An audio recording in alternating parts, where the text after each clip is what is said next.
Entrevista realizada por Everson Miller, número 11, segundo semestre de Rádio e TV. Boa noite, eu estou aqui com a Isabela Queiroz, de 26 anos, graduada em Rádio e TV pela Universidade Presbiteriana Mackenzie, atualmente cursando Tecnologia em Produção Audiovisual na Universidade Paulista. E como experiência, ela tem estágio no Centro Acadêmico do Mackenzie em áudio e vídeo. Boa noite, Isabela, tudo bem com você? Boa noite, Everson, tudo bom? Tudo jóia, Isabela.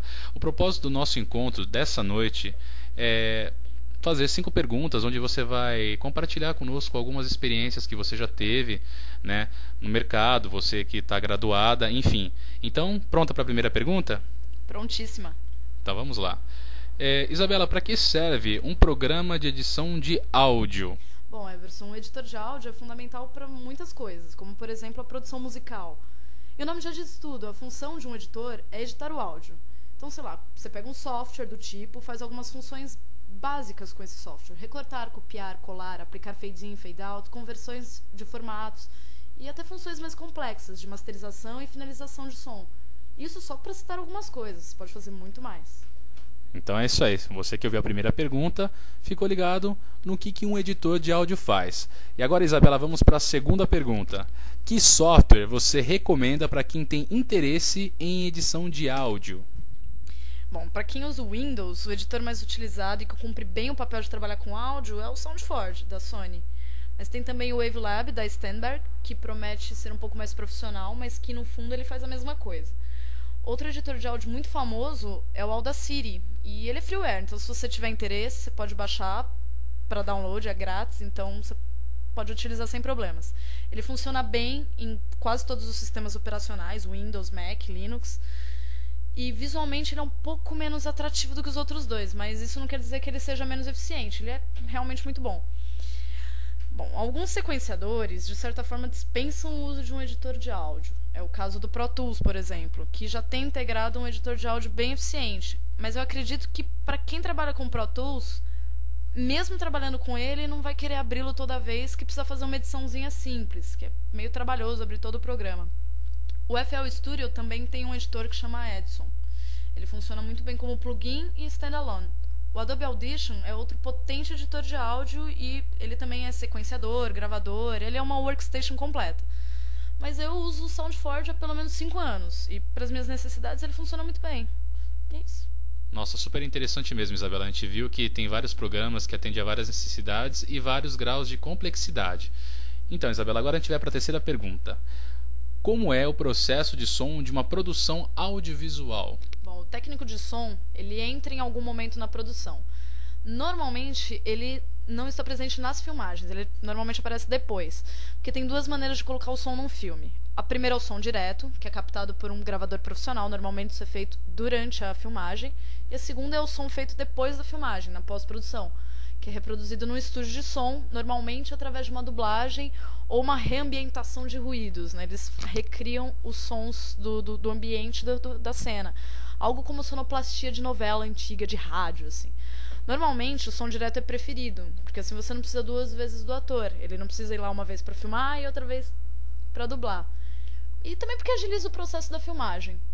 Mesmo assim, há situações em que é necessário dublar, principalmente quando a locação não é muito boa, quando o som direto não é captado, principalmente em lugares barulhentos, assim, o som fica bem ruim. De qualquer maneira, o som no produto final, no filme terminado, é uma das últimas etapas, que também inclui a produção e a gravação da trilha sonora. Inclusão de alguns ruídos específicos, mixagem, essas coisas. Nesse caso, por vezes, ainda há uma outra técnica para ser empregada que precisa de um técnico encarregado. E aí que entra a edição de som. Que bacana, Isabela. Para mim, essa já foi a pergunta mais bacana da entrevista. Mas eu também percebi que você entende bem de cinema, né? Então é isso mesmo? Você é bem interessada? Eu sempre gostei, né? Eu sempre quis ler bastante, estudar, ir atrás. É minha praia, é o que eu curto. Enfim, eu acho que eu entendo um pouquinho, sim. Ah, muito bem. Então vamos para a quarta pergunta, quase chegando no final da entrevista. Isabela, como você acha que um profissional de rádio e TV é visto no mercado de trabalho? Bom, o radialista é o homem da comunicação imediata. Ele entende de técnicas de atividades ligadas à criação, produção, direção de programas de rádio e TV E hoje eu acho que ele precisa entender bastante de programa de internet, assim, e de softwares e de outras coisas. Mas ainda não são todas as faculdades que preparam para isso. Esse profissional é um profissional que realiza quase todas as tarefas de execução de programas jornalísticos, de variedades, esportivos. Ele organiza o material necessário para a realização de um programa, ele orienta, ele redige textos, ele faz tudo, prepara vinhetas, efeitos especiais, é pau para toda obra. Então ele é visto como um criador criativo, se é que você me entende, assim. Mas o mercado ainda é muito apertado, muito restrito. Você que conferiu a resposta da quarta pergunta viu que o mercado de trabalho está exigente. Então prepare-se, faça um bom curso de desenvolvimento de softwares para edição de som. Vamos para a quinta pergunta agora. Isabela, que dicas você dá para quem quer iniciar a carreira de edição de áudio, seja na TV, no rádio, cinema, enfim? Bom, Everson, é uma pergunta muito difícil isso, porque eu mesma não estou trabalhando agora na área. Eu fiz estágio, tenho um certo conhecimento, estudo bastante, mas ainda não sei como dar uma grande dica, assim. O que eu posso falar é que eu estudo muito e eu acho que todo mundo que gosta tem que estudar, tem que ler, tem que pesquisar, tem que se interessar. E a área de edição de som é uma área muito complicada, assim, que precisa de bons profissionais, como você mesmo falou.